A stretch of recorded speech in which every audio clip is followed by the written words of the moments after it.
અંકલેશ્વર બીઓબીમાં એટીએમમાં ગંદકીના ઢગલા, ગ્રાહકોને હાલાકી.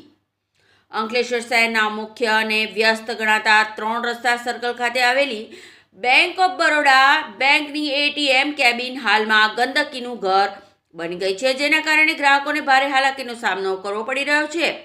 શહેરના હાર્દસમા વિસ્તારમાં આવેલી આ એટીએમ કેબિનમાં ઠેર ઠેર કચરાના ઢગ, પ્લાસ્ટિકની ખાલી બોટલો, કાગળના ડૂચા અને ગંદકી ફેલાયેલી જોવા મળી રહી છે, જે બેંક સત્તાધીશોની બેદરકારી સ્પષ્ટપણે સૂચવે છે.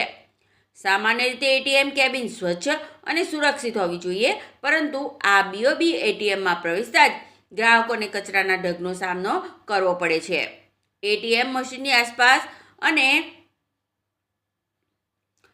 ખૂણાઓમાં કચરાના મોટા ઢગ જોવા મળી રહ્યા છે, જેના કારણે ગ્રાહકો માટે ઊભા રહેવું પણ મુશ્કેલ બની ગયું છે.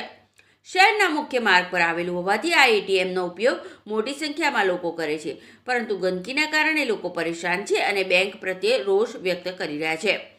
એક સ્થાનિક ગ્રાહકે જણાવ્યું હતું કે પૈસા કાઢવા આવો ત્યારે ગંદકી જોઈને જ પાછા જવાનું મન થઈ જાય છે, અને ઉમેર્યું કે ગ્રાહકોને સ્વચ્છ સુવિધા આપવી એ બેંકની પ્રાથમિક જવાબદારી છે.